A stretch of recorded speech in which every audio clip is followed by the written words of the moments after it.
Nobody at the Magic Academy likes assassins, especially those who come from commoner families. So as soon as Van Kruger enrolls as a senior student, a magic swordswoman decides to put him in his place. Van is simply walking down the hallway with his friend, minding his own business, without paying her the slightest attention. So she makes sure he does. In an instant, she presses her sword against his throat and demands that he show her respect, to bow before her like the commoner he is. But Van doesn't even flinch. He calmly tells her that everyone there is a student, and that makes them equals. Then he grabs her sword with his bare hand and holds it so tightly that she can't move it at all. Surprised, she struggles with all her might, trying to free it, but Van simply breaks the blade in half. The fragments scatter across the hallway, and suddenly the whole atmosphere changes. Now she realizes she messed up big time. She has chosen the wrong person. So who is Van Kruger? And why is he so strong from the moment he sets foot in the academy? This content is an original narrative recap by the channel author created with a style, its own structure and approach. It does not reproduce the original material literally, and it constitutes a transformative work. In this world, the powerful with magic take advantage of those who lack it, mocking them like the Garuda. The Kingdom of Mages calls it order, but it is nothing more than large-scale racism. The situation gets so bad that the second prince starts conspiring to kill his own brother, Heinz, and wipe out all humans without magic. Then an assassin appears. Van is someone without powers or magic. He is someone born from mixing the lethal assassin skills of John Wick. With the look of Gojo Satoru, the assassin faces one of his strongest knights and takes him down instantly, with a single palm strike to the nose, destroying his victim's brain. Another mage intervenes, but despite his high rank, he proves useless against the assassin. Van eliminates him with the same ease, breaking his jaw and leaving him unable to even cast a spell. When the prince starts talking about treating the Garuda like cattle, Van doesn't argue with the runt and murders him in cold blood. After that, he reports to Heinz, his closest ally in all of this. They have spent 10 years fighting for this cause, fighting for a world in which non-magical people are not treated like second-class trash. And now, with Heinz ready to take the throne, it finally seems possible, their mission accomplished. Van goes home, back to his village, hoping to find his mother and his sister, whom he still remembers, thanks to the amulet they gave him. But when he arrives there, something goes terribly wrong. The whole village is in flames, corpses lie scattered on the ground, dismembered and abandoned where they fell. Van tells himself it must have been bandits. But everywhere he looks, he doesn't find his family. Everything he did, every battle he fought, was for them to give them a better life. Then, finally, he sees her, his mother, hanging from a tree. Without giving signs of life, the world around him stops, but before he can even process it, a voice calls out to him. It is his sister, Rena, covered in blood, struggling to keep up with him, and tells him to run because there are bad people coming for him. Suddenly, a sword pierces him from behind. The soldiers laugh, thinking it's finally over. They have finished off the greatest threat, but even with that wound, Van doesn't let his cortisol skyrocket. Be like Van in his rage. He asks the only thing that matters, who is behind all this? The answer makes no sense. It is Heinz, the same best friend whom he helped ascend to the throne. Then Heinz steps forward, and without any shame, starts blaming Van for everything. He says people like him can kill a mage without anyone noticing, which makes his mere existence a threat. That is why he intends to eliminate Van and the rest of the Garuda to protect the kingdom, while his best friend stands in the way of his life's mission. Van refuses to die and swears that he will kill Heinz. Even if it costs him everything, he only has him in his sights, pushing his body to the limit with a final technique of the secret assassin arts. Heinz responds with a magic spear, which causes our guy receiving the Toji treatment, with his chest pierced. But in the end, Van's wounds lead him to defeat, and his best friend criticizes him for his compassionate nature. Heinz leaves him to die alone, and in the last seconds of his life, a creature looms over him. The beast offers him one last chance, so when our guy opens his eyes again, he is not on the battlefield, he is back home, and his sister is in front of him, alive and smiling, even congratulating him on turning 15. And that's when reality hits him. The assassin has gone back 10 years in time.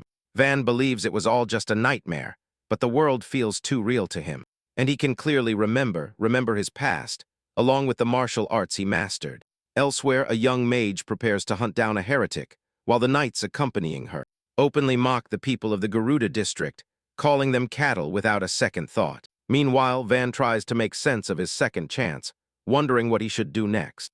At 15 years old, all Garuda boys must choose their path. He can stay and accept a low-paying job, leave the village in search of work, or become a mercenary, since people without magic possess overwhelming physical strength, just like Toji.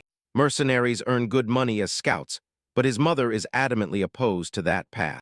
In his previous life, that same choice was what led him to meet Hines. Suddenly, Van remembers something important and urgently begs his family to leave the city for a while. He runs out in search of the Purifiers, an extremist group branded as heretics. One of their fundamental beliefs is that the Garudas are children of the devil and must be exterminated.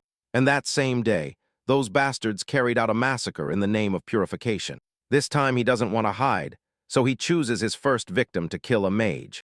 The simplest method is to bypass their perception and destroy the brain or spinal cord before they can react. Van goes into action, gets the first kill, and makes sure his presence is known. He moves quickly around his opponent, using his own mana-imbued weapon to break the mage's barrier. One of the mages casts a spell, but Van closes the distance before it can hit, and lands a direct blow to his stomach. Now only 3 opponents are left, and just when he is about to finish them off, one of them takes a woman hostage and orders him to surrender or the woman will die. Van realizes his mistake. He hadn't made sure no one else was nearby. Even though surrendering will mean death, he simply has no other choice. Van raises his hands, which causes and they take him down. The whole gang pounces on him at once, stomping on him without mercy. One of them insists that they must kill him immediately, convinced that the boy is death itself, and that letting him live will only bring them misfortune before they can carry it out. A girl comes to his aid. The mage casts an ice spell, freezing the fanatics on the spot, and orders their arrest without hesitation. Van is taken by surprise because even in his previous life, reinforcements took much longer to arrive. The woman and her squad quickly subdue the heretics, but their attention turns to Van, the boy who managed to take out 3 of them on his own. Impressed, she explains to him that one of the men he killed had the power to engulf the whole village in flames. She had planned to deal with him carefully to avoid collateral damage, but Van had already eliminated him. Helen finds out his name, clearly intrigued by the boy, and suggests he consider the possibility of joining the Magic Academy. Many heroes and renowned mages have come out of this academy, but Van doesn't understand why she has chosen him. They arrive at a quiet and isolated place, where the mage suddenly threatens to kill him. Without warning, she activates a spell and shoots an ice arrow directly at Van. To her surprise, he is already gone, and he hasn't used any technique in an instant. He appears behind her, perfectly positioned in her blind spot and ready to attack. Just before delivering the mortal blow, Van stops and reproaches her for her poor performance, because it lacks the intention to kill him. The mage is impressed, recognizing that the boy already behaves like an experienced fighter. She is surprised that he can stand up to mages, using nothing but his innate ability. Helen then raises the idea that the fate of the Garuda could change completely if Van joins the academy, hinting at the knighthood appointment system, which rewards exceptional students for their achievements. Through that system, even commoners can rise and found a noble house, which means that this entire district could gain status thanks solely to Van. The boy, curious, asks her 3 questions. First, he mentions that he would need a recommendation from a noble, so Helen immediately offers to write him one. Second, he wonders how someone like him, without magic, could even belong to a magic academy. Helen admits it may seem strange, but explains that many, those who obtained the title of knight, did so, discovering new principles of magic instead of just using it, from potion making to the study of magic circles. She explains that magic is much broader than casting spells. Now everything seems to fall on his shoulders, which leads to his final question. What does Helen gain by helping him ascend to the nobility? Helen makes it clear that she has her own motives, but has no intention of sharing them with him. Before Van can press her further, his sister arrives, upon learning that he had faced dangerous enemies. At the same time, Helen gives Van a reason to fight for them, swearing in the name of the Steiner family that she will protect his loved ones if he does. Days later, Van's mother is still upset about the fight, but the boy ends up telling them about the academy and everything he could gain from it. Rena and his mother are horrified, knowing that the Magic Academy is intended for mages, but Van assures them that he will prove they are not inferior. His old life as an assassin no longer fits this path, and he knows he can't do it alone. Helen's offer opens up a completely new path for him. Having already died once, Van no longer hesitates to hold on to even the slightest chance of hope. He declares that he will end the discrimination suffered by the Garuda in this country, and his words convey the same firm determination that his father once had. His mother knows how stubborn he is, so she allows him to choose his own path. There's just one problem: the tuition fees, especially with this damn economy. Just when it seems impossible, Helen intervenes and rewards him with a reward for his role in the mission, thus solving his problem. Before he leaves, his mother tells him not to let the cruelty of the world embitter him. Van says goodbye to his family and sets off, carrying his hopes with him. The next moment, he finds himself before the magnificent academy, and this is where the real story begins. The boy is stunned, impressed by the grandeur of the academy. The people around him move joyfully from one side to the other. A candidate introduces himself as Alexis Bono Ember, of the Ember family, and the guard bows instantly to the nobleman's son. There is also a girl recommended by the Duchess of Crossenberg, another prominent noble. The boy steps forward to submit his application, only to be shouted at suddenly. Noticing his red eyes, the elite kids around him recognize him as a two-bit Garuda. The treatment is harsh, and this is just the beginning. He must stay calm. Our boy assures the guards that he has not caused any trouble, that he is only here to submit his application. But the furious guard mocks him for not even knowing where he is. Van replies by insisting that he is here for the Royal Academy, a place where anyone can take the exam regardless of their status. Reacting excessively to a simple comment, the guard puts a spear right in the boy's face, refusing to allow a Garuda to take the exam. Immediately, Van only thinks about how things have gotten complicated from the very beginning. He could take this guy out easily, but causing a scene in front of so many people would ruin his reputation. The more sensible guard tries to stop this guy from causing a scene in front of the examinees. Van is impressed that at least someone tries to listen to him, but Bro's reputation is quickly shattered. The same guards who treated those kids like gods look at our boy with contempt, calling him a delusional idiot like all the others. Van has to get used to these shitty standards by now. The guard emphasizes that the academy does not discriminate based on anyone's origin. However, to take the entrance exam, a recommendation from a noble is necessary. Somehow he thinks the boy won't have one. Harrodin assures him that he does, leaving the man gaping, before taking out the letter with the corresponding noble seal. As soon as he sees the Steiner family crest, he shouts at the boy, calling him an insolent bastard for trying to sneak in with a deception. The guard thinks that no noble in their right mind would ever recommend an idiot without magical powers. So he takes the letter to be able to accuse Van of committing a capital offense. But our boy is not willing to tolerate it and grabs him from behind, throwing him to the ground. With a loud thud, the other guy is simply bewildered, while the rest of the candidates watch in shock. None of the guards can believe that a boy without magic has managed to take down an adult in that way. They even call it a fluke. Suddenly, one of the examiners approaches to see what has happened, and both guards apologize for causing the ruckus. Hesitantly, they reveal that a Garuda is trying to enroll in the academy. So the examiner takes a look at the boy and asks who he is. Van introduces himself as a candidate recommended by Helen Steinertz herself, a name that most of the others seem to recognize. After inspecting the letter with his own eyes, the examiner confirms that both the seal and the signature belong to the Steinert family. His attitude changes and he bows to the boy, inviting him to go inside. The thing is, the Steiner family is no joke, and suddenly everyone is interested in Van's identity, wondering how the hell he got the recommendation. Our boy feels uncomfortable with so much attention and deduces that Helen must come from an influential family. Upon entering, the boy takes a look around and realizes that all and each one of these people belong to the elite. He spots a glimpse of Dietrich, who later becomes the brave swordsman. Apart from him, there is also Shal, the great mage of flames, and Lunaris, a blonde girl who becomes the maiden of power. Later on, each and every one of these important figures from his previous life seemed to have graduated from the academy. Looking back now, Van was nothing but a cold-blooded assassin, someone who could not share the light of the heroes who fought for the kingdom on the battlefield. However, the moment the throne was caught in a power struggle, each of them ended up working for the corrupt princes. In the end, this man had to kill them all. Speaking of accumulating aura to the max, guys, basically looking at his kill count. Still, now that he is at the academy, he has to compete with them in the sunlight. And although it's going to be tough, Van intends to fight with all his might and change the kingdom forever. While he is out there delivering his epic protagonist monologue, a guy gets his attention and belittles him for standing there so calmly, confused. Van tells him he can choose to be wherever he wants. And hilariously, this guy thinks it's our boy who is being rude. Next, he launches into a 5-page speech about which family he belongs to.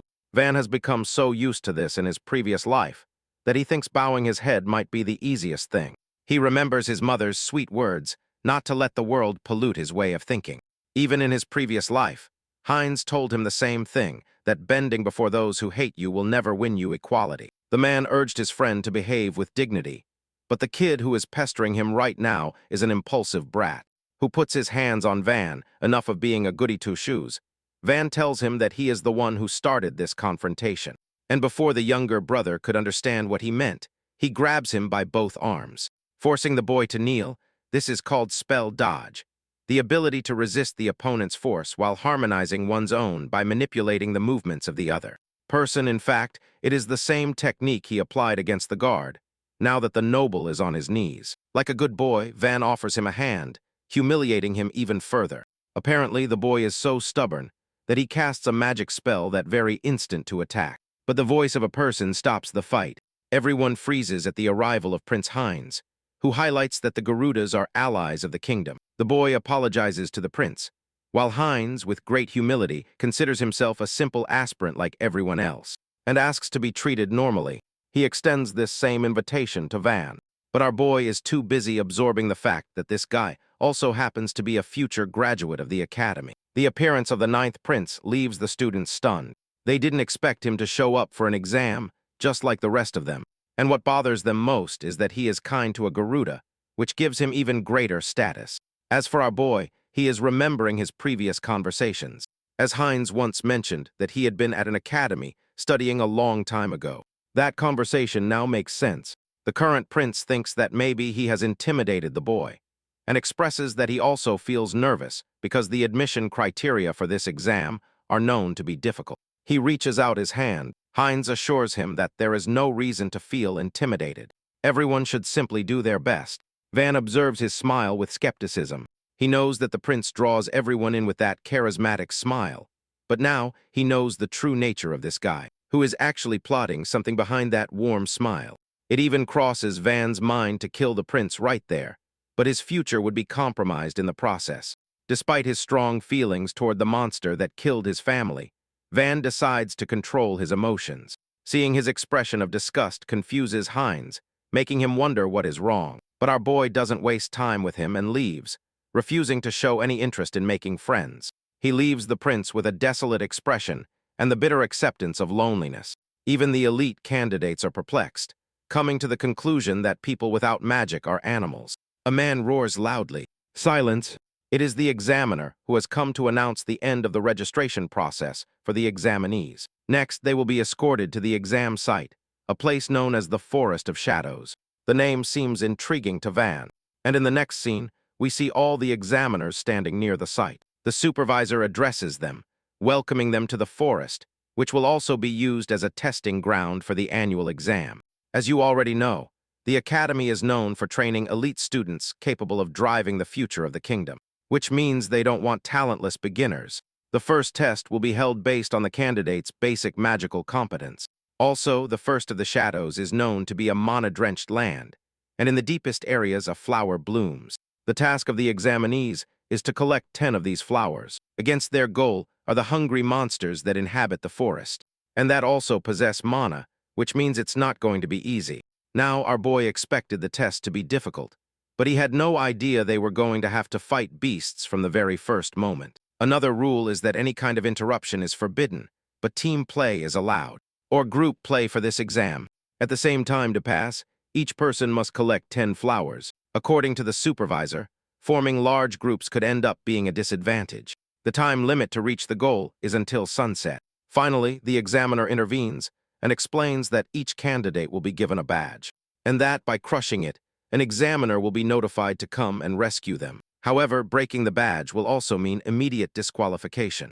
The exam begins as soon as they are instructed to enter the forest and complete the task. Immediately, some of the performative elite members are out here building relationships, while other kids are simply reuniting with their old friends, leaving our boy completely alone, with no one to team up with. But that's a good thing. Van wants to be alone from the start.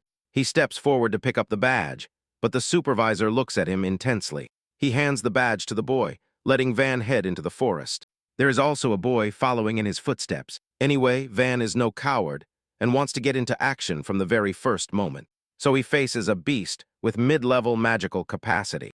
In simple terms, animals with mana are called magic beasts.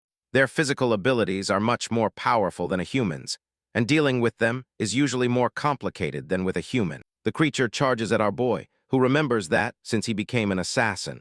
His main targets have been humans, which means it's been a long time since he's faced a beast. As for the creature pouncing on him right now, I can't believe I have to say this, but the assassin punches it full-on like a warrior, all thanks to the magic arts for killing beasts. Also, he conveniently knows this reminds me of the Sukuna in G-era memes, in which they invented techniques on the fly. Anyway, this move concentrates a person's momentum into a single powerful blow. Only the impact generated by it penetrates the body of any creature.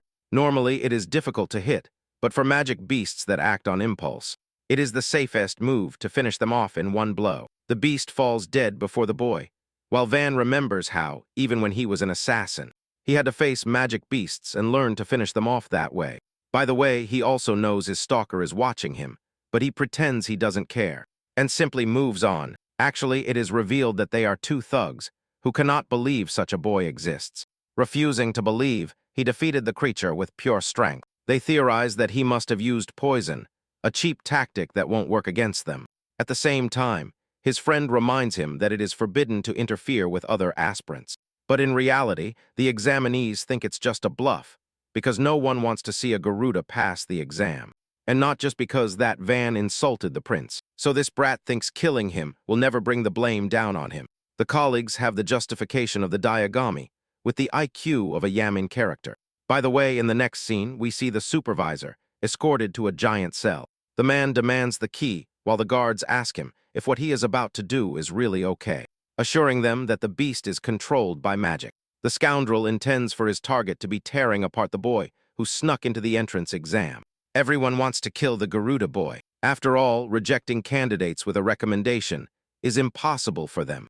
But if a Garuda passes the exam, it will destroy the honor of their academy, justifying that a Garuda will always have a crappy destiny.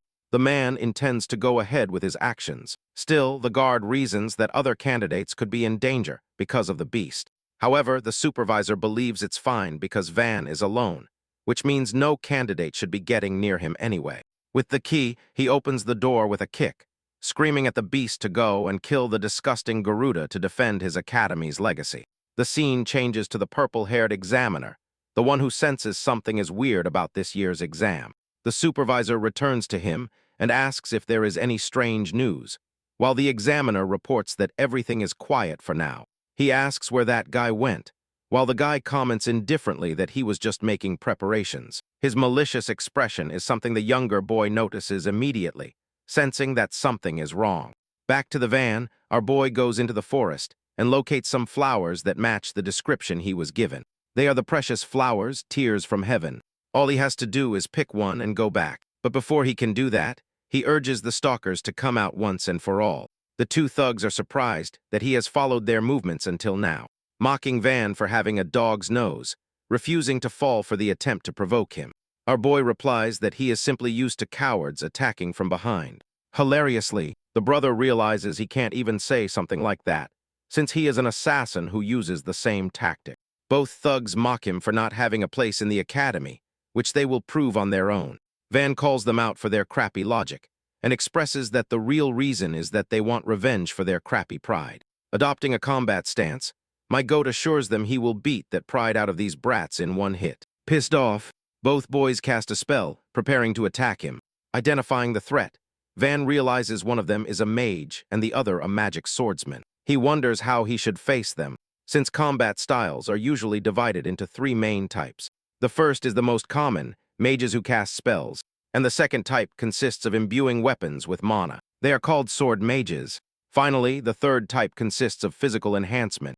They are known as mana fists. It is usually considered effective for two different styles to work in the same team, since it balances the weaknesses of each one. Reading the expression of one of the boys, Van senses they might not have experience in killing. However, they still want to finish him off, even if Van doesn't want to kill these boys. The thing is, if someone like a Garuda dies, no one will give a damn, and the academy will cover it up as some kind of accident. But if a noble's son dies, his house will gather all its strength to locate the killer, which could pose a clear threat to all Garudas as revenge. The nobles of this country are a real headache.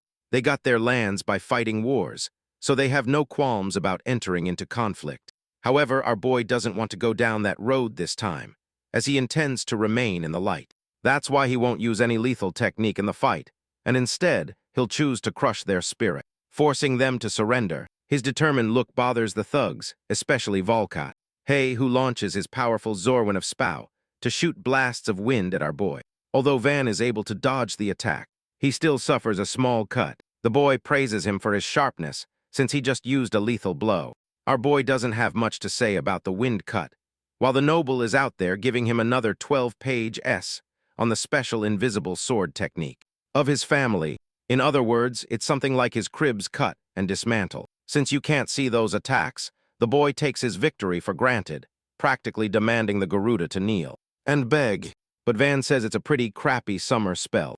He wonders if the Baltrique hunt that specializes in throwing breezes, which I have to say, is a blow that would end his career. The colleague has beaten this guy harder than his own spell, which has led him to use a superior technique called the Serguinda Tempest. Now this attack has greater range and tears through the forest, but Van is agile and manages to dodge the invisible cuts. It's not that Van can see the technique, no. He is simply extremely fast at picking up a person's murderous intent and responding accordingly and connecting with his target.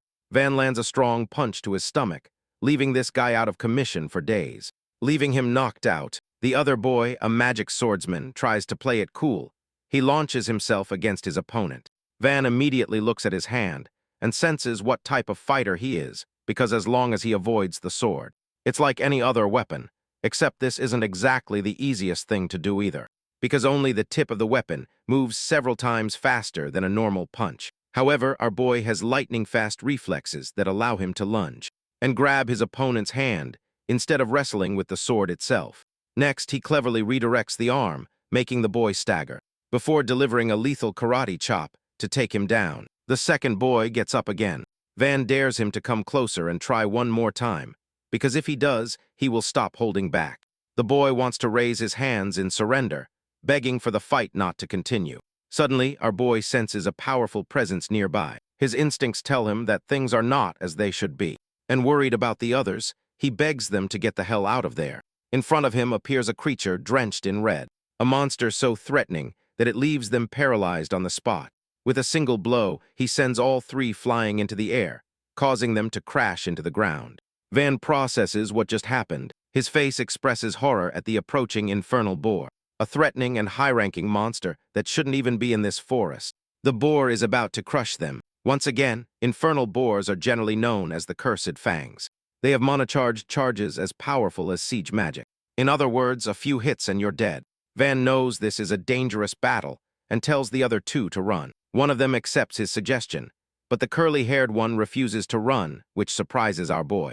And no, it's not because this guy is brave or anything like that. His foot has simply been shattered by the charge, so he can't even stand.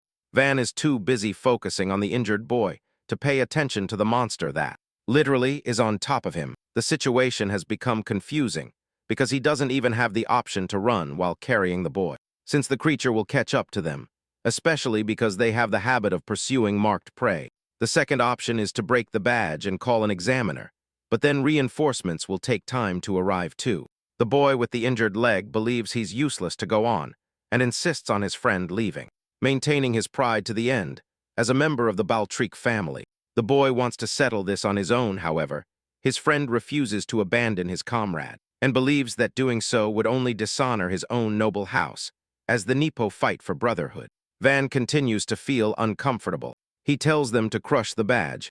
Meanwhile, he will keep the boring demon busy. One of the boys doesn't want to fail and have the blame fall on his family. In fact, both thugs think that way, and instead of giving up, they want to die standing up, fighting with their magic. Yes, the idiots and their cheap, Vegeta-level pride are depressing Van. He yells at them that if they are really there to fight, then they have to balance this battle to truly win, since that would mean the true honor of a noble.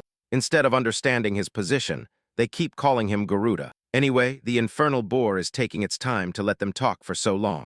But we finally return to the monster, inches away from pouncing on them. The supervisor is calm, knowing that the time for the main event has finally arrived. Intrigued by his words, the examiner asks him what he means. The ugly guy refuses to give more details and changes the subject by asking if anyone has called for help yet. But there have been no signals. Things have been quiet lately. This makes this guy even happier, because he believes the Garuda has been so crushed that he hasn't even been able to call for help. The thing about the examinees is that all of their belongings were confiscated at the start of the test, and all this guy had to do was go find Van's backpack before showing it to the Elvor, allowing the magic beast to fixate on that very scent. Having given him such an easy start, he believes the boy is finished, and only the report remains to confirm his death. The brother laughs under his breath, thinking he is out there manipulating like Yanoko High, or something like that, while the examiner wonders what the hell this guy is planning. Returning to the fight against the Elvor, the dominant, high-level beast continues. Somehow far from its target, the three fighters are ready to stop it, with Van planning his strategy. He is going to lead the first attack so the others can take advantage of it. But the proud Nippos don't want to listen to his orders. Well, they are going to have to listen fast, because the Elvor is about to launch its attack. Seeing the right moment to attack, Van shoots off at full speed, locating the weak point of his target, and uses a devastating blow to make the creature stagger. It is such a strong blow that it impresses the others. Retribution is a technique that locates the point that is supposed to trigger the enemy's counterattack. In other words, if a four-limbed creature like the Haobor moves, it usually moves its head first. Van took advantage of that factor and launched a penetrating strike at that moment. At the same time, his attack is not successful. It is not enough to kill the magic beast, although he has the same skills in martial arts. The 10 years of physique and endurance he has developed are no longer the same, which means it is more difficult for him to defeat high-level monsters in a single blow. Instead, he tells his companions to attack at once, which caused the Wind Noble to launch more of his cutting blows. The same happens with the other one, who uses his magic sword to try to cut the creature's skin. However, his sword cannot even penetrate. It is like hitting a rocky wall. All their attacks are useless, and they only manage to infuriate the magic beast, sensing what is going to happen. Van orders everyone to crouch down, because this fat stick of meat is charging at full speed to wipe out everything in its path. Luckily, our boys survived the attack. Neither of them received a direct hit, not even the noble brats. Van is glad to see them alive, although one of the nobles comments that he managed to deflect the Elbor's trajectory using wind magic. That is the only reason they avoided a fatal blow. Unfortunately, the magic swordsman is completely useless, but Van doesn't want them to give up, and he believes they should try one more time. At first it seems like a death sentence, but our boy assures them that, on the next hit, he is going to send this fat boar straight to hell. The Valtryek noble thinks he has gone crazy because, for starters, they couldn't even break the monster's magic protection. Giving him practical advice, Van tells him to use stones to increase the lethal power of the same technique. Cuts would always work, but stabs could be concentrated on a single point. Following his advice, he asks Van what he has in mind because, as things stand, it is clear that they cannot defeat the creature, even with the 3 combined attacks. The noble thinks it is more appropriate to use it as bait. That is why Van insists on trying again, to be able to plan his own escape. It is obvious that the boy with the injured leg should stay behind, but our king is wrapped in a wonderful aura. He doesn't believe in petty revenge. The boy states that his true goal is for both his family and the Garuda people to be recognized as equals in the kingdom. To reach that goal, he cannot afford to abandon his companions and run away. Seeing him say those words and stand up to support him reminds the cheap noble how he has treated this boy all this time. Disgusted with himself for his own behavior, let's go back to our precious infernal boar. This thing comes right back for the 3rd round. Van roars for them to launch another attack. The infernal boar advances to hit them at full speed. The Wind Noble activates Sword Dance, opening his winds to launch shards. This attack is called Black Dust Sky Crust, which gathers debris and throws it at the magic beast. The high-level beast is clearly taking damage. It cannot keep up with the attacks, which allows our boy to take action and take advantage of this opportunity. Van jumps towards the beast, aiming directly at its head and grabbing it. Unlike humans, quadruped beasts usually do not have the shoulder blade attached to the spine. This provides them with great flexibility and mobility in the front legs, but it also represents a weak point against unexpected forces. Van deploys his Goki combined technique number 10, slamming the monster into the ground. Next, he orders the magic swordsman to pierce through it quickly, to attack the heart located just at the base. The magic sword boy is about to live his moment of glory. He hesitates upon seeing the beast look him straight in the eyes, but despite his emotions, he lands a death blow, managing to land the thrust. Van and the other nobles celebrate, while the sword gets stuck in the infernal boar's body and points to the heart. He is about to finish off the beast, but suddenly it gets up with one last effort and blows everything away. This is called the curse-breaking spell, and only a few magic beasts possess such a special ability. The infernal boar's roar is imbued with mana, which makes everything around it blow away. The noble swordsman spits blood. His organs have been torn from internal damage. He, the boar, is the one who has taken the initiative again, and it looks like it's going to win this fight, while the boy watches in horror, accepting his sad fate. Suddenly, Van steps forward to block the full weight of the charge using his body in a fusion technique called Spiral Lance. What it does is redirect the impact to the ground, making it spiral around the user. Confused and frustrated, the boar puts more force into its charge, making it impossible for Van to keep redirecting it. Cornered, he wonders if he will have to use his trump card, and even though it poses a risk to his body, it is still the only chance they have to escape death. But first he tells the other boy to run, and the boy also quickly flees the battlefield, now that they are left alone. Van does everything possible to block the force, but the infernal boar throws him directly against the nearest tree. Crushing him, the boy with the injured leg tries to approach him to ask for help, but our boy orders him to stay back. The infernal boar also charges to kill Van now that he is down. Overall, it is a tense moment, and it really seems like everything is coming to an end. Suddenly, the former assassin intones a specific war cry, releasing all his limitations. The creature is suddenly hit by a long-range projectile, which knocks it to the side. This unexpected attack is a magic spell. Van knows it very well and stares at the attacker. In a twist of fate, it is Heinz. The prince himself has come to save them. The other nobles rush to attend to him and suggest he leave immediately. But Heinz refuses to do so, convinced that it is the duty of royalty to protect their people. His words boost the morale of the elite, but our boy knows his words are complete nonsense. He always uses them to persuade others before sending those people straight to their deaths. Inez is very friendly with the nobles, thinking that working together is enough to kill the creature. Faradin has heard enough and spits a no right in his face. This reaction leaves the prince stunned, who asks him what he wants. Van reiterates another no, refusing to accept the prince's help. The other nobles scream at him for directing words or feces against the prince, the same man who had just saved their lives. However, Van has a different opinion, arguing that he would have finished off the monster if not for the interruption. His words seem arrogant and provocative to them. It's like a player talking trash in a game after losing. Inez watches as Van faces the infernal boar all alone.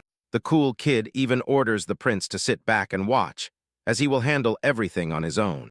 The infernal boar advances again at full speed. Ralph hopes to land one more clean hit, but Van tells him to stay out of it, because a reckless charge will lead them to death.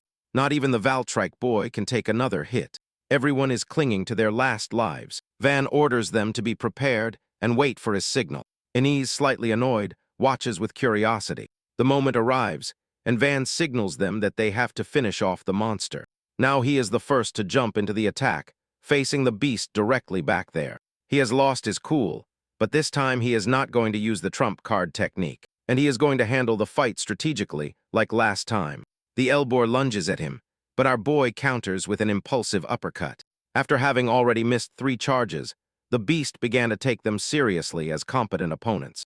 That's why the Elbor began to strike more cautiously with each hit, knowing it's a weak hit. Van goes into action, happy to see that he can block the attack safely. Because the monster is no longer so ambitious, the infernal boar roars and tries to ram him with its tusks. But Van carefully manipulates his body in such a way that he dodges every attack. The other nobles, like Heinz, are surprised that he has so much speed without even using magic. While the infernal boar takes another strong hit from Van, who is carefully shifting his center of gravity to win. It is such a perfect technique that Hein has only seen it demonstrated by high-level mages. The fight continues with Van playing with the infernal boar's body, attacking as often as he can, and aiming at its head. Despite everything, none of his attacks are enough to completely bring down the monster, especially because Van does not have any kind of magic booster to reinforce his blows against this beast. His punches are nothing more than a few taps, and that is why the infernal boar is gaining confidence. Inez thinks it is a bad thing, but our boy actually wants this to happen. He is trying to frustrate the beast so it makes mistakes, activating its special roar ability. Van can finally see the same roaring breaker attack about to burst. It is here that he orders the wind user to cast his spell. So the noble activates Torn Sky, once again, launching all his winds inside the monster's mouth. This causes a blockage of the beast's airways and causes its own attack to burst inside its mouth. It remains stunned on the ground. Van seizes the moment by descending directly in front of the monster. Next, he puts his hands together and activates Doppelganger, a secret move to create his own shockwave. The blow generates shockwaves on both sides, with the goal of crushing the beast's skull from within. This time, the attack hits the mark perfectly, and the monster is finally out of commission. And now that the magic barrier is gone, Van immediately shouts at the noble boy, telling him this is the perfect opportunity to hog all the attention. The young noble reacts without hesitation and moves forward, tearing the boar's head, and finishing it off once and for all. The wind magic boy cannot contain his disbelief, and says how incredible it is that they somehow managed to defeat an infernal boar. Meanwhile, Van slowly stands up and approaches the noble boy, offering his hand. He asks if he is okay and if he can still stand. For the moment, the noble boy puts aside his usual arrogance and grabs our boy's hand to stand up, while complaining that he felt as if his whole body was about to break because of that sonic wave. Van calmly explains that the attack was imbued with magic, which is why it had thrown him so off balance. The former assassin then advises him to cover his ears next time, mentioning that doing so would reduce the impact significantly. The noble boy gives a slight smile and says he will keep that in mind, although he admits he would prefer never to have to face an infernal boar again. Once they have finished off the monster, Van focuses his attention on the flowers they are supposed to collect to pass the exam. However, it turns out there are only 2 Havenster flowers left. That immediately reminds our hero of what the examiner said earlier about things getting complicated when there are too many people working together. A pinch of anxiety takes hold of him as he begins to wonder what he should do, knowing that there is no time left to look for more. Before he can come up with a plan, the wind magic boy quickly steps forward and takes both flowers without hesitation. Then he approaches Prince Heinz and respectfully offers him one of them, and the prince accepts it with a serene expression, thanking him in return. Seeing this, our boy cannot help but mock the noble boy, pointing out that he just handed a flower to someone who was simply there as a spectator. He even suggests that it almost looks like some kind of bribe. The noble boy gets immediately irritated and replies, arguing that this is simply the duty of a loyal vassal. However, when he turns and offers the second flower to Van, our boy is genuinely baffled. It is evident he did not expect something like that to happen. For a moment, he stands there, unable to process it, and even asks if the noble boy has handed it to him by mistake. The noble boy calmly replies that he did it on purpose, saying he just wanted to return the favor, since he has no intention of owing anything to a commoner. Furthermore, he tells Van to stop calling him the wind user, reminding him that he actually has a proper name. He introduces himself as Falk, while the other noble boy also steps forward and introduces himself as Ralph. Van responds in the same way, giving his own name, and both share a brief handshake, just as our boy comments that they will probably never see each other again if they both fail the exam. The prince suddenly stops them and tells them to wait a moment. Heinz then picks up a few flowers that had already withered and uses his light magic to make them bloom again. The moment the petals regain their color, the young nobles are stunned. Their eyes light up as they express how honored they feel to witness such an elegant act by the prince. Our boy, however, breaks the moment and reminds them that the sun is about to set and that they must return quickly. Falk replies immediately, telling him to stop giving them orders, especially when the prince himself is right there with them. Just as they are about to leave, Prince Heinz suddenly brings up something he had noticed before. He points out how Van has been carefully covering his tracks with dirt along the way. As far as he knows, the ability to erase a trail in that way is a technique usually used by assassins. He continues by explaining that the martial skills he witnessed during the fight, along with Van's subtle habits, clearly suggest that he is not just any person, but someone trained to be a professional assassin. Upon hearing this, our boy feels a slight tension building up inside him. He starts to wonder if perhaps he has gone a bit too far and revealed more than he should have. It turns out that Prince Heinz himself has his own worries, as he is surrounded by enemies on all sides. His father, the king, had married numerous princesses from conquered lands to strengthen his reign, creating a complicated web of royal political intrigue. Heinz's mother, the fifth queen, originates from the kingdom's own nobility, which gives him a unique position. Therefore, the other queens and even his older brothers see him as a threat, fearing that the king might favor him as the next heir to the throne. With that kind of pressure on him, Heinz is constantly on guard, knowing that an assassin could come for him at any moment. And because of everything he has just observed, he now begins to suspect that Van himself could be an agent sent to eliminate him. If that turns out to be true, then it is not something he can afford to ignore, and he considers confronting the situation right then and there. Meanwhile, sweat slowly slides down Van's face as he realizes that old habits die hard. No matter what he does, he cannot change the fact that he used to be an assassin before his regression.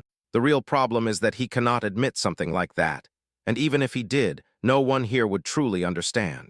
For that reason, he knows he has no choice but to invent a convincing lie to get out of this mess. Van takes it calmly and responds naturally, saying he never knew those techniques were considered part of an assassin's protocol. Prince Heinz, however, sees past that unconvincing excuse, and clearly, he doesn't buy it for a second. Even so, our boy changes his tone and tells him to believe what he wants, emphasizing that what he said is the truth.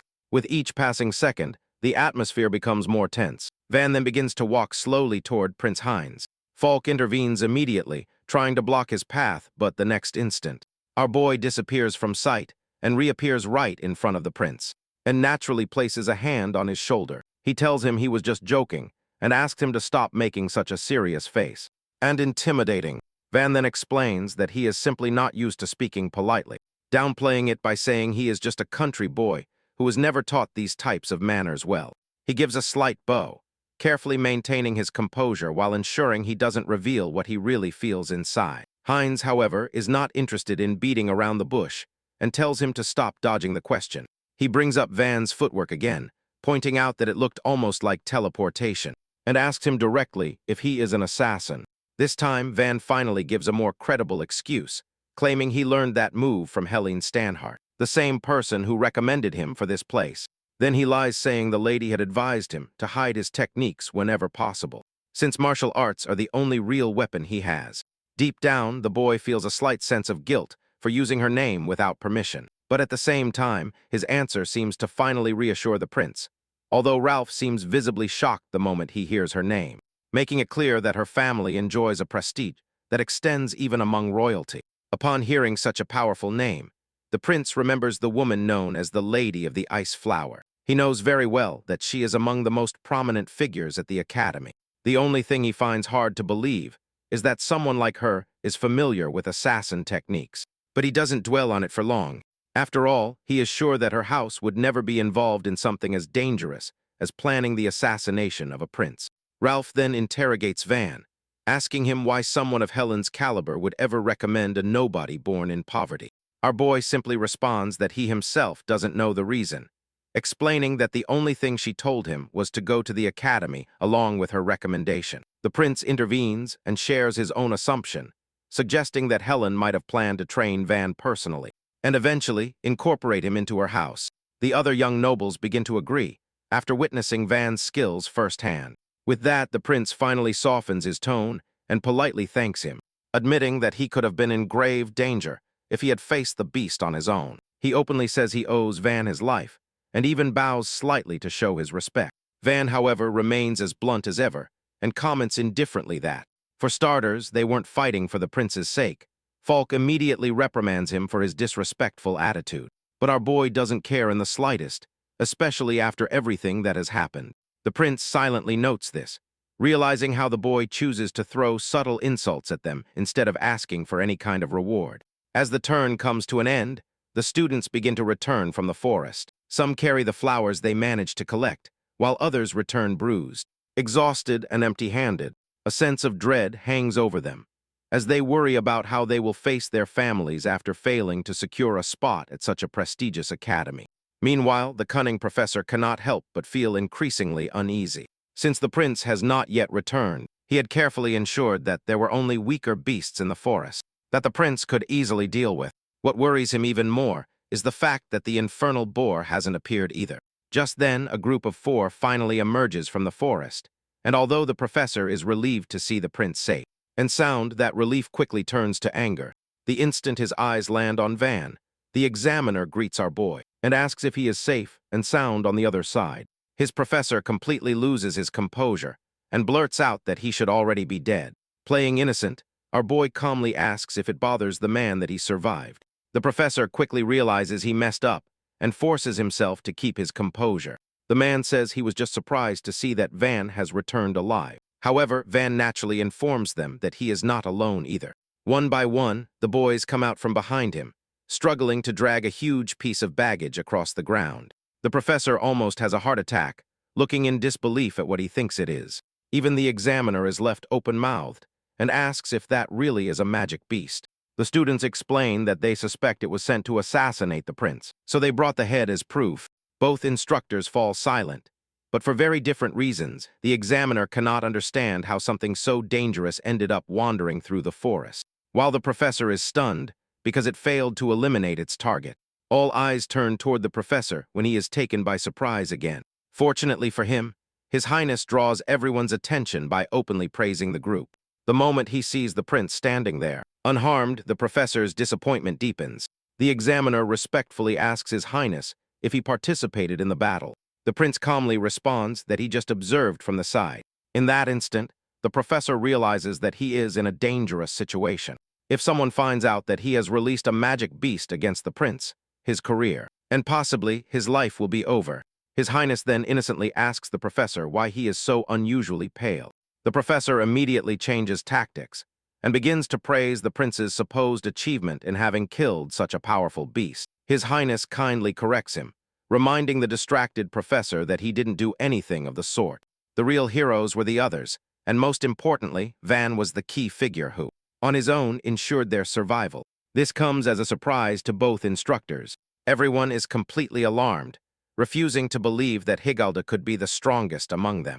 Ralph immediately backs him up, saying that Van possesses an abnormal level of magic knowledge for a Higalda. Meanwhile, Dietrich shyly confirms that His Highness's praise for Van's skills is well-deserved. The professor stares in silence, stunned, refusing to accept that Higalda is hogging all the attention. But His Highness gives the final push, calmly stating that it is logical that someone chosen by the house of this inerts. Van didn't exactly learn much from Helen, but he decides to play along without correcting anyone. After that, rumors about the Galda's skills begin to spread quickly, chosen by the Lady of the Ice Flower. In response, the examiner offers our boy his deepest gratitude. Protecting the prince is considered the greatest service to the kingdom. Blunt as always, Van immediately corrects him, saying that he did not protect the prince at all. That was simply a side effect of defeating the magic beast. Having said that, he refocuses the conversation on what really matters. One by one, all the boys take out a blue flower. The examiner turns to the professor with an expectant look. As much as it pains him, the man is forced to make an official announcement. He names the 3 boys one by one, grudgingly, including Van as well, confirming that they have all passed. Now our hero is officially enrolled in the academy. Once everything is settled, the prince orders the examiner to conduct a detailed investigation into the appearance of the magic beast. Next, the scene shifts to the academy's welcoming ceremony. The director makes it clear to all students that the academy does not exist for those who are simply experts in magic. Its purpose is to turn young talents into noble warriors who fight for the kingdom and protect it. Among all the magic users, Van feels discreetly satisfied that his life has finally changed for the better. In his first life, he couldn't even imagine setting foot inside the academy, let alone enrolling as a student. Watching from above, Helen quietly observes the young genius who has the potential to end the world's deeply rooted prejudice against the Galda people.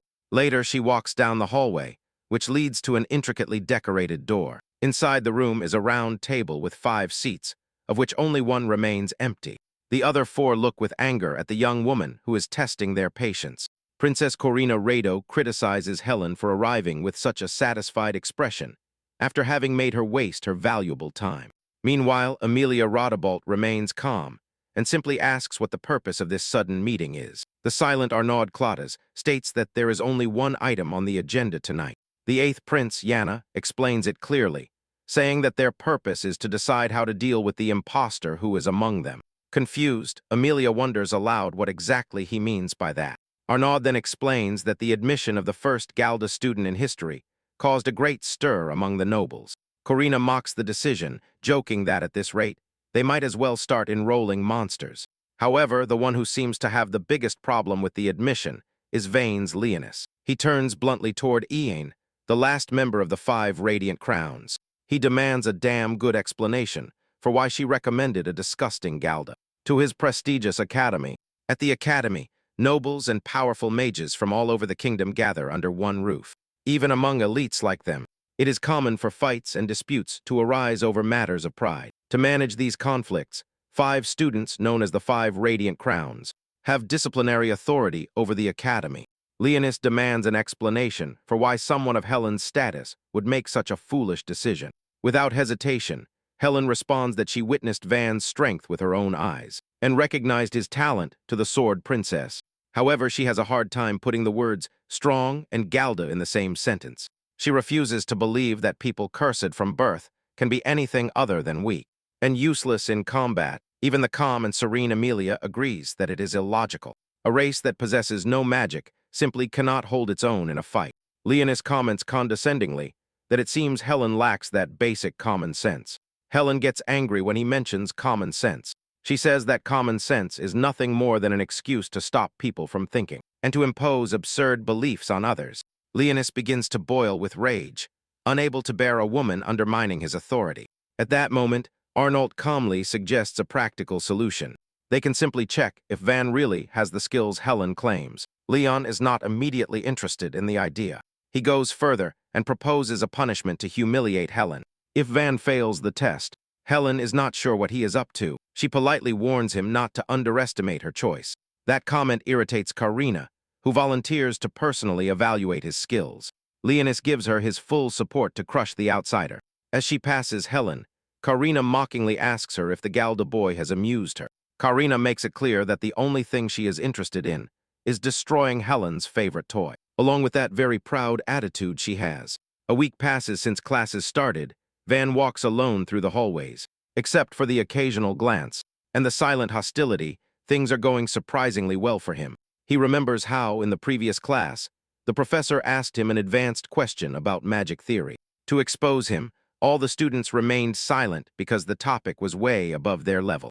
The careless instructor dismissed it, claiming it was foolish to expect a Higalda to answer such a question in the first place. He rubbed it in that Van's people are not exactly known for reading books. However, Van humiliated him and made it clear who was in charge, taking over the class, and in fact, turning the old, wrinkled professor's lesson into his own. After that incident, he hasn't seen anyone try to deceive him again. Suddenly, he returns to reality with a slap on the back from Ralph, who invites him to accompany him to eat. Our boy thanks him for the support. Ralph seems confused, not understanding what he means. The two then head toward the cafeteria together. On the way, a purple-haired girl suddenly calls out to him. She seems genuinely offended, as if he had committed an atrocious crime by walking past her without properly greeting her. The two apologize sincerely, but Vance's eyes open in surprise when she puts the blade right to his neck. He bluntly asks the crazy girl what her problem is. She looks at him with a morally superior smile, claiming that it is natural for a Higalda to bow with their forehead to the ground. My boy calmly responds that they are both students at the same academy. He has no intention of bowing just because she thinks he should.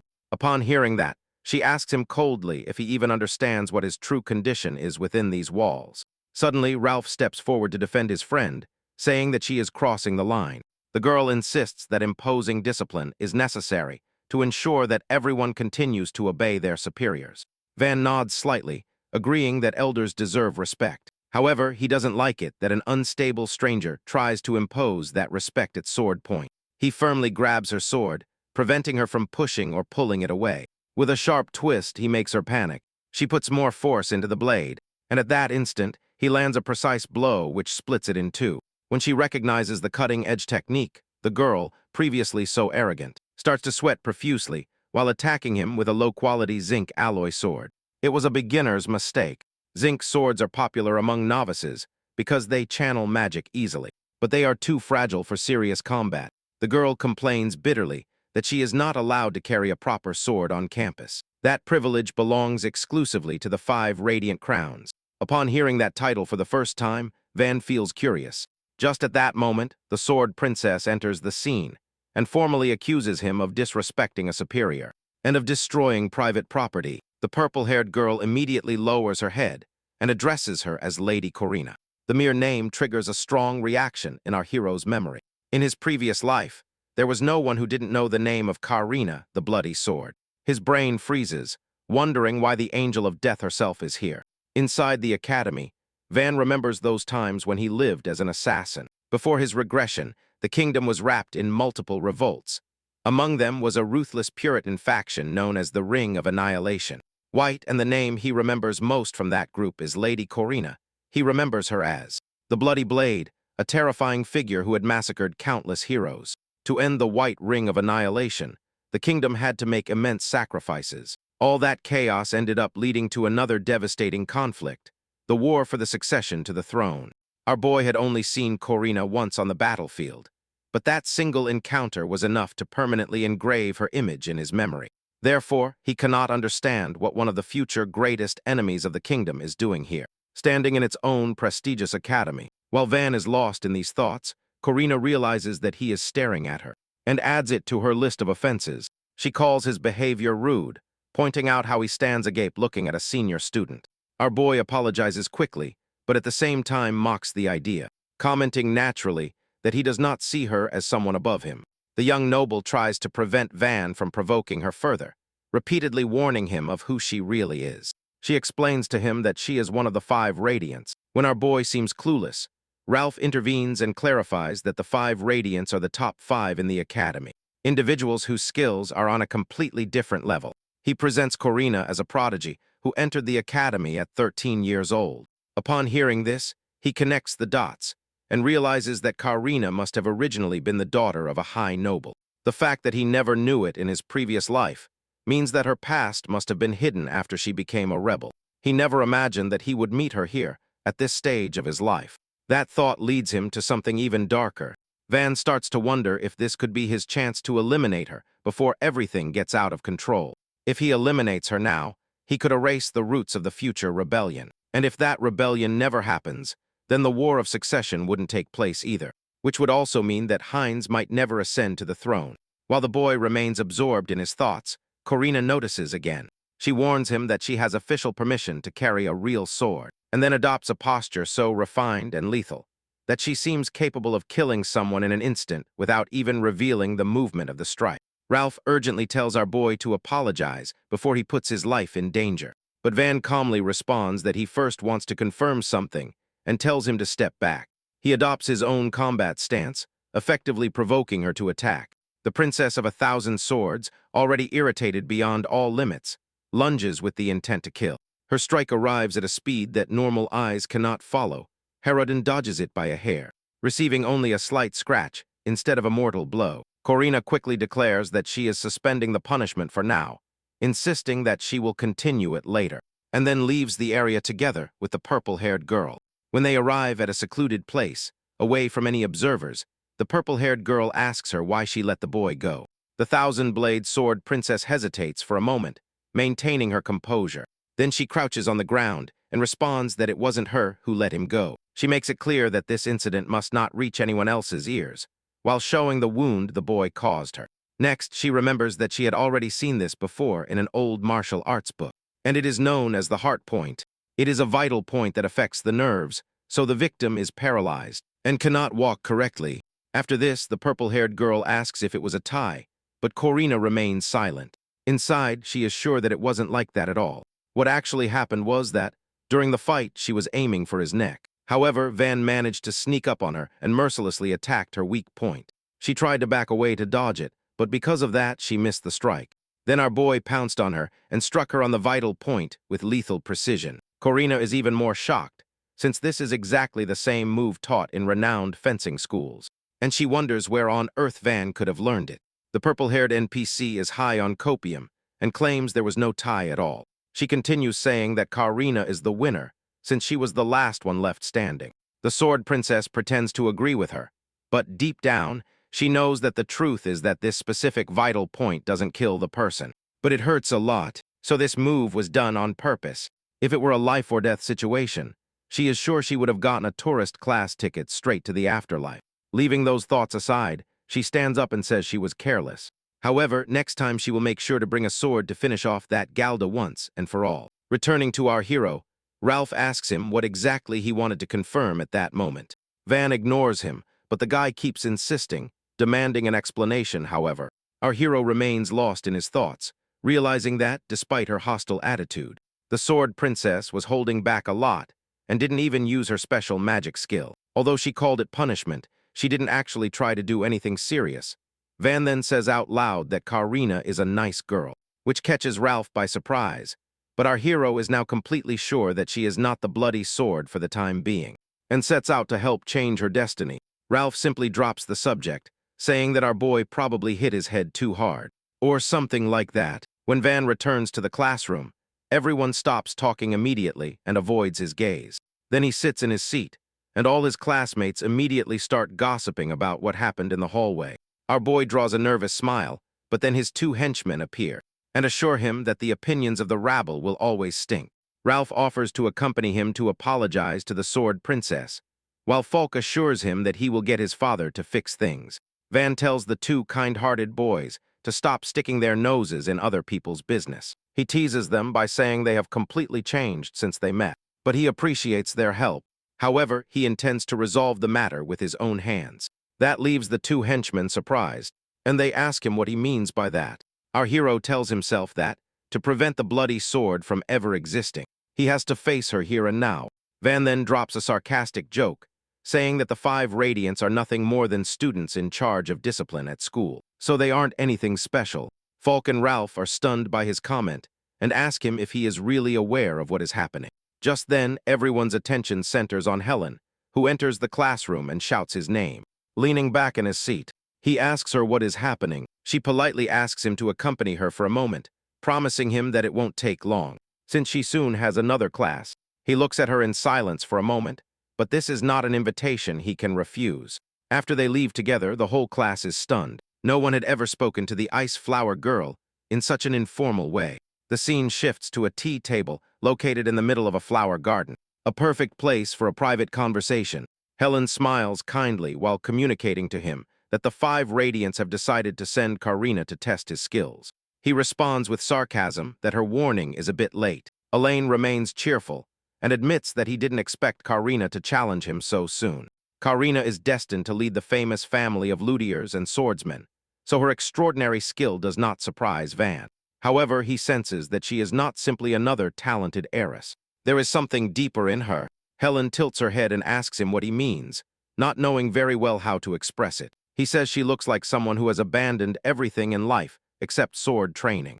Helen's eyes narrow slightly at that observation, and she quietly praises his keen insight. She reveals that Karina is not simply another noble daughter of the luthier family. In fact, she was born from a relationship with a maid and was never formally recognized as legitimate. That perception changed when she turned 10 years old, during a friendly match in which she completely surpassed her 17-year-old brother. At that time, everyone took it for granted that her brother would inherit the family name, but her overwhelming display of talent forced them to reconsider. Despite facing resentment and envy throughout her whole life, she ended up being named the next head of the family. Regardless of her birth status, upon hearing all this, Van wonders how it is that Helen knows such personal details. As an outsider, Helen laughs softly and says that noble society thrives on gossip. Leaving that aside, she remembers the first time she saw Karina before the entrance ceremony to the academy.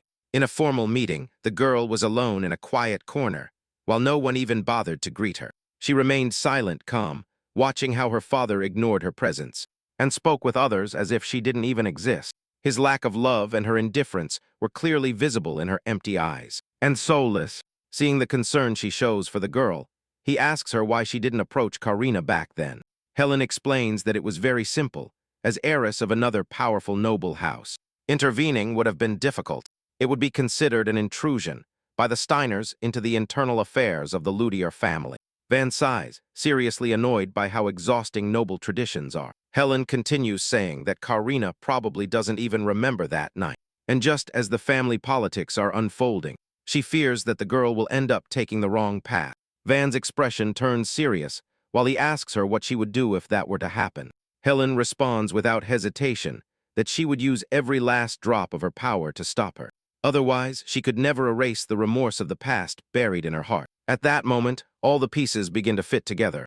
He always believed that Helen had the potential to become a legendary heroine, whose name would go down in history books. But he had never heard of her in his previous life. Her life was probably cut short, while she tried to get Karina back after she had lost her way. As if she sensed his thoughts, Ian warns him not to get sentimental with her. She is still a ruthless swordswoman, a brilliant swordswoman who wouldn't hesitate to finish him off. Our boy responds with confidence that he understands perfectly, and that this conversation has only motivated him even more. He looks her directly in the eyes and swears that he will erase her remorse. In his last life, Karina was unstoppable, but this time he has the chance to stop the threat at the root. Surprised by his determination, Helen admits that she feels somewhat relieved upon hearing those words. She hoped he would help her. Still, words alone mean nothing. She asks him if he really knows any method to counter her invincible sword mastery. Van assures her that he does, and naturally. He invites her to meet after class to demonstrate it to her. Later that night, Ralph and Falk head into the forest in search of him. Falk is uneasy about following his friend like this. Meanwhile, Ralph is angry at him for having vanished without saying a peep. It's impossible not to feel curious after seeing him sneak off to the forest alone with the Ice Princess. Falk tries to downplay it and change the subject. That's when they see our hero standing in the middle of a frozen storm. In front of him, Helen doesn't hold back a storm of icicles and sharp ice spears that fall upon him without mercy. When she hears their panic-stricken voices, she turns around. The ruthless Ice Princess doesn't believe in timeouts. She punishes him for looking away from his opponent in the middle of combat, unleashing the 1,000 thorns of the ice garden. Huge vines of thick ice lunge at the three. Ralph and Falk regret their life choices. At that moment, Van unleashes a single perfectly accurate blow, destroying the entire attack with one clean strike. He spins around with a mischievous smile on his face, telling them that they have perfect timing. He invites them to join Helen's side and attack him, bragging that he struggles to find a real challenge here. Saman enters and greets Karina.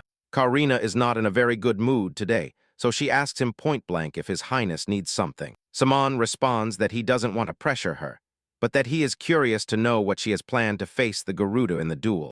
Karina gives a slight bow and tells Saman that it will happen very soon, because the object she asked her family for has finally arrived. Upon hearing that, a spark of mischief lights up Saman's eyes, upon seeing Anastasia enter, while struggling to carry a very heavy coffin. Anastasia asks Karina where she should take it. Karina calmly instructs her to take it to her room and to handle it with great care. Simon can barely believe what he is seeing. Something so ancient, something that looks like an artifact, and something so powerful is right in front of him. Karina then asks Saman if that would be enough for the task that awaits them, and if it wouldn't be overkill just to kill a Garuda. Simon, however, clearly wants the event to become a spectacle instead of something quiet and simple. He tells Karina that someone like her is a naked blade in human form, someone whose power and skill deserve a suitable stage. For someone like her, there is no more suitable stage than this moment to show everyone the mastery she possesses. Meanwhile, a notice appears on the students' bulletin board, and the entire academy quickly begins talking about it. The announcement states that Karina, one of the 5 shining crowns, has officially challenged the first-year student Van to a duel as punishment for disturbing the peace. The news spreads throughout the academy almost instantly, and students crowd around the board while whispering among themselves. Everyone knows that this is not just any duel. Many of them comment in hushed tones that it looks more like a prepared death trap. The battle will take place on the grand training grounds of the Royal Academy, which students usually call the Chalk Ring Arena. This arena is not just any place to practice, but a sacred stage used for official duels between students, and also for special tests that challenge the limits of each person's strength and courage. Due to that reputation, the arena carries great weight within the academy. When the day of the duel finally arrives, the atmosphere feels tense and uneasy. Students gather from all corners of the academy, filling the stands with loud voices and curious gazes. In the center of the arena, Van silently stretches his limbs while waiting for the duel to begin. The crowd grows with every passing minute, because everyone wants to witness what they believe will become one of the most unforgettable duels the Academy has ever seen. Ralph comments that the atmosphere in the arena feels quite grim. Falk responds that he already knows why so many people have gathered here today. Everyone understands that this isn't really going to be a duel. Ralph seems confused by that statement, so Helen explains it to him calmly. She says this is not a duel at all. It is a punishment. It is a fight between one of the 5 Radiants and a Garuda, and everyone believes it can only end in a one-sided massacre. That is what the public expects to see, and that is exactly why most of them have come here.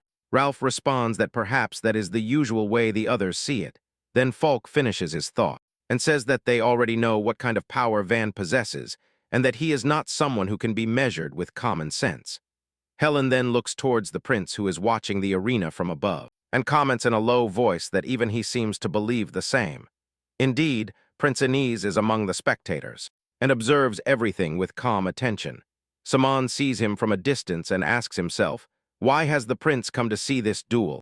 But no clear answer comes to him. Soon the large gates of the arena open slowly, and Corina enters, holding the heavy coffin with both hands. As soon as Ralph sees it, he is worried and confused, and Helen explains to him that Corina has brought something really powerful for this fight. Not even Van can hide his surprise. Seeing the coffin in front of him, he makes a nervous joke and says that perhaps she has brought a coffin destined for him. Although he adds that thinking that might be a bit presumptuous on his part, Karina tells him to stop pretending, because that coffin will soon become the cause of his death. Having said that, she opens it and reveals the multiple swords inside, along with the magic runes integrated into its structure. The weapon is known as the sword coffin. It is a portable arsenal that has been passed down from generation to generation by the sword saints of the Luthier house. Falk reacts with disbelief and wonders why the sword saints would have thought of creating something like that. Karina then pulls out one of the swords and points it directly at Van, while declaring that she will make him regret having set foot in her academy. Van no longer seems indifferent or confused. His expression becomes firm, and he responds that it will be she who regrets it when he destroys her precious sword coffin before thousands of spectators. Next, he asks when the duel will begin. Karina responds that it has already begun, and both lunge directly at each other. What Karina does not expect is the enormous speed that Van begins to employ against her. At one moment, he is far away, and in the next fraction of a second, he appears right in front of her face. Karina quickly blocks the attack, and Van comments that she has good reflexes. In reality, she is bewildered, just like everyone else watching the fight. None of them understand how a Garuda can move so fast. Many in the crowd assume he must be using instant movement magic. That explanation spreads quickly among the students, because nothing else seems possible to them. But that idea should be impossible, since someone they consider a nobody shouldn't be able to use magic at all. Falk observes attentively and admits that, as many times as he has seen Van perform this trick, it still seems exactly like magic to him. Helen corrects him calmly and explains that it is not magic at all. The technique is known as ghost step. Normally, when people move forward, they propel their body with their foot, and this follows a sequence of movements that takes time to complete. Van does not propel himself from the ground that way. Instead, he slides his entire body forward while controlling his center of gravity, while using the rotation of the pelvis to generate the force that constitutes the true nature of his footwork. Thanks to that movement, he seems to slide forward as if he had powerful springs hidden in his feet. Even after hearing the explanation, the boys still have difficulty understanding how it works. The truth is that, when someone faces it in hand-to-hand combat, the movement looks exactly like teleportation. When Helen first witnessed this technique in the Garuda forest, she also believed she had just seen magic. Falk feels excited upon realizing this advantage, as it means Van should dominate at close range, where a longsword cannot be wielded properly. However, the battle takes an unexpected turn. Corina suddenly lunges forward with her sword again and again, forcing Van to step back while he receives a small cut on the arm. Corina has already realized that he wants to stay close to avoid the full reach of her sword. What Van doesn't foresee is that longswords have an unsharpened section near the hilt, known as the ricasso. Through a technique called half-swording, a fighter can grab the ricasso with one hand and control the sword even at close range. Ralph remembers hearing about this technique used on the battlefield, but he would never have imagined that it was something a noble lady would train to perform. Falk also begins to understand that the rumors that call Corina the next Sword Saint may not be empty praise, but a glimpse of her true destiny. Helen continues to observe the combat with great attention. This decision still seems like a dangerous move to her, when facing someone like Van. Corina cuts the distance between them again, and Van responds with a quick punch that hits her and makes her step back slightly. He doesn't stop there and charges forward once more to press the attack. Simon observes the exchange with a stern expression and thinks that Corina is simply taking hits without reacting properly. Anastasia explains in a low voice that, for magic swordsmen, attacks that do not contain magic energy are extremely difficult to read or dodge, since Van strikes without any magic power, so his attacks seem completely unpredictable to them. Corina, however, does not seem worried at all. In fact, she enjoys the exchange because a magic barrier surrounds her body. She believes that normal physical blows cannot break through that defense unless Van uses magic in some way. Suddenly, a sharp ringing explodes inside her ear, as if her eardrum had burst, and a wave of red sensation floods her body, shocked and staggering. She asks Van what he has done to her, and he responds with a cheeky smile and suggests that perhaps her magic concentration is simply sloppy due to where she comes from. And his response does nothing but fuel Corina's anger even more. Next, Van explains that the technique he had used before is called air palm. It works by using the wind pressure released by a palm strike. The force of that compressed air travels like a shockwave that strikes directly at the semicircular canals of the inner ear. The explanation spreads across the arena while people hold their breath and watch the incredible scene unfolding before their eyes. Lady Corina, the proud sword princess, is actually being pushed back. Simon is paralyzed seeing her step back, and frustration grows within him, because, to him, it seems as if a noble is showing weakness before everyone. Corina continues to fight against the painful ringing inside her head. When Van asks calmly if they shouldn't just call it quits on the duel here, just after saying that, he lunges at her again to finish the exchange. However, Corina slowly lifts her head, and a sinister smile forms on her face. At that moment, everyone realizes that something is wrong. Retreat is never a weakness. It is part of her plan. Suddenly, she plunges her sword into the ground, and a violent wave of power bursts outward. The shock waves propagate across the arena floor and scatter dust and stone fragments everywhere. The spectators look around alarmed, while Van prepares and analyzes the attack. From what he can see, she is simply wielding her sword with mana flowing through it. Even without a direct hit, the mere wave of power shakes his body to the core. Corina then explains that this is the reason why generations of sword saints have dedicated themselves to mastering the heavenly falling sword. Van also realizes the drawback of the technique, as the sword itself struggles to withstand the tension created by the enormous power flowing through it. Simon finally allows himself to smile again. He comes to the conclusion that Corina has clearly been holding back until this moment. Now that she reveals this level of strength, it is obvious to him that Van will not be able to withstand it. In his mind, the result is already decided. If Dan fails to resist the next blow, then there will be nothing left but his bones. However, Van shows no fear.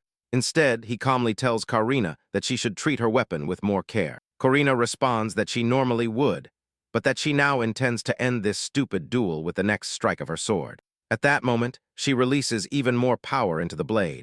The spectators become nervous, realizing she might intend to actually kill him.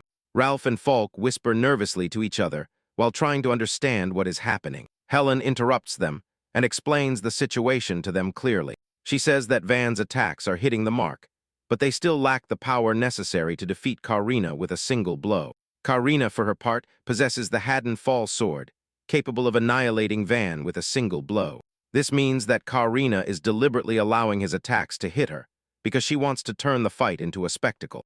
Helen adds that if Corina unleashes the sword of heaven at the moment, Van gets close to her. Even if he avoids the direct blow, the mere shockwave will kill him at point-blank range. Ralph and Falk remain silent while wondering what Van plans to do next. On the battlefield, Corina raises her sword once more and tells him to accept the deal that corresponds to someone of his status. She even adds that if he does so, perhaps she will spare his life. Van responds with a playful and cheeky tone that she seems unusually obsessed with the idea of status. Corina replies that such a way of thinking is nothing more than the natural order of the world. In her eyes, the strength of mana determines the value of a lineage, and that principle constitutes the foundation of the country itself. Van suddenly laughs upon hearing that explanation. He says it sounds like the perfect answer a noble would give. Then he mocks her again and asks her if acting like a noble really makes her one. Corina doesn't understand why he says something like that, and those words irritate her deeply. Van keeps insisting on the subject and reveals that she carries both commoner and noble blood in her veins. According to him, that is the reason why she tries so desperately to prove that she is a true noble, so that her father finally recognizes her. Those words hit her hidden weakness directly. Corina is paralyzed for a moment because she cannot understand how he knows something so personal. Her anger erupts uncontrollably, and she pours even more power into her sword. The people watching the fight start to worry about Van as the tension rises. Helen immediately understands what Van is doing. She realizes that he is deliberately provoking Corina so that she launches an attack without thinking. Ralph cannot understand the reasoning behind such a reckless move. He wonders why Van would push her so far and risk his life just to force that reaction from her. In reality, Van's comment is not without foundation. It hits directly at Corina's deepest secret and the shame she has carried for years. She has always felt like an outsider who somehow sneaked into noble society. She is a noble's daughter, but was born to a concubine, and because of that, she has never truly belonged to the noble family. While growing up, she observed the nobles attentively and studied how they performed their duties. However, despite learning all those things, she never felt like she was really one of them. She always felt like invisible eyes were watching her and waiting for her to fail. That silent pressure never left her. Due to that feeling, she experienced a brief moment of sympathy when she first saw Van walking through the academy with such confidence and audacity. Although he is a Garuda, she felt that small connection. That is why she volunteered to test him in the first place, thinking she could resolve the matter without killing him. However, Van never appreciated that small kindness, and instead, he dared to insult her. For that reason, she convinces herself that he deserves the full weight of her anger. Corina brandishes her sword and declares that she will kill him. Van immediately shortens the distance between them. Corina unleashes the heavenly falling sword and lands the blow with all her might. When the dust clears, she sees something that leaves her breathless.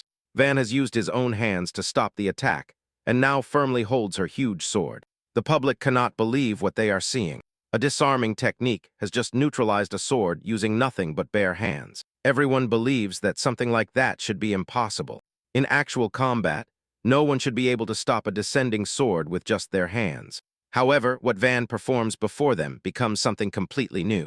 First, he matches the relative speed of his hand with that of the falling sword as faithfully as possible. Then, at the moment of contact, he begins to break the momentum. In the brief instant before the sword completes its swing, he disperses and absorbs the force by bending his knees and sinking towards the ground, which causes a crack to run through the arena floor. The technique bears the name Stillglyph, known as the zero-style grip. It is the same method he once used to pin Helen's ice spears to the ground inside the forest. Van smiles with a mocking tone and says that the heavenly blade is undoubtedly a formidable technique, but that he simply knows how to neutralize the power behind it. Corina screams that that is impossible. In that brief instant, she lowers her guard while emotions crowd her mind. Van seizes the opportunity and strikes her directly in the heart. The impact sends her flying backwards, until her body crashes into the coffin behind her. When she collapses, she ends up exactly where she is now in the arena, on her knees, finding it hard to believe what just happened.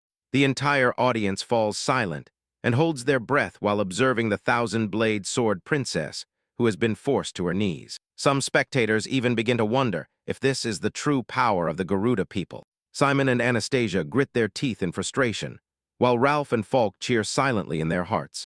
And they wait. Van continues to attack without hesitation. Van, however, has a different intention. He waits calmly and gives Corina time to recover from the shock. When she finally composes herself, she asks him why he doesn't finish her off. She stands up slowly and weakly and asks him if he intends to show her mercy, something she claims not to need. Van rejects that idea immediately. He explains to her that mercy is not what he intends to offer her. At the same time, he has no desire to bully a noble lady who is not fighting with all her strength. What he really wants is for her to reveal everything she has. He tells her to show him the real Corina.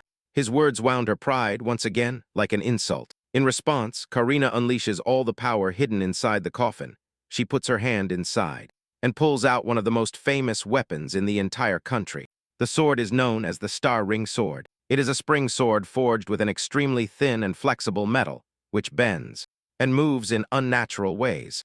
Van briefly remembers that in his previous life, that weapon is known by the name of Slaughter Sword, Blood Chain Prolet. Corina looks at him with fierce determination and declares that she will show him exactly what she has sacrificed to get to where she is today. This is precisely the moment Van has been waiting for.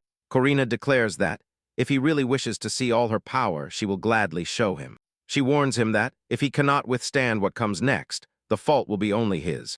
With those words, she releases a furious storm of power from the coffin. A violent tornado of blades bursts outward and begins to spin around her with terrifying force. Ralph and Falk watch in astonishment and wonder what it is they are seeing.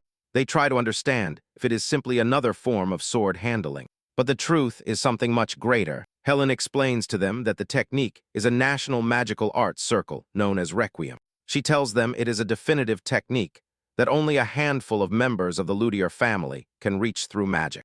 It amplifies the flexibility of the sword and drives the tip of the blade forward at supersonic speed. Van observes the violent tornado forming before him. The spinning storm looks like a dance of spears that rotates ceaselessly before his eyes. Corina announces the name of the attack as the dance of the circular spears. She tells him that no one who enters her domain can survive, not fire nor lightning, nor flesh. Everyone meets the same fate once the blades begin their dance. She also warns him that the field will soon expand to cover the entire arena. If Van is afraid, he can simply admit defeat and flee. She claims to be generous enough to allow him to escape.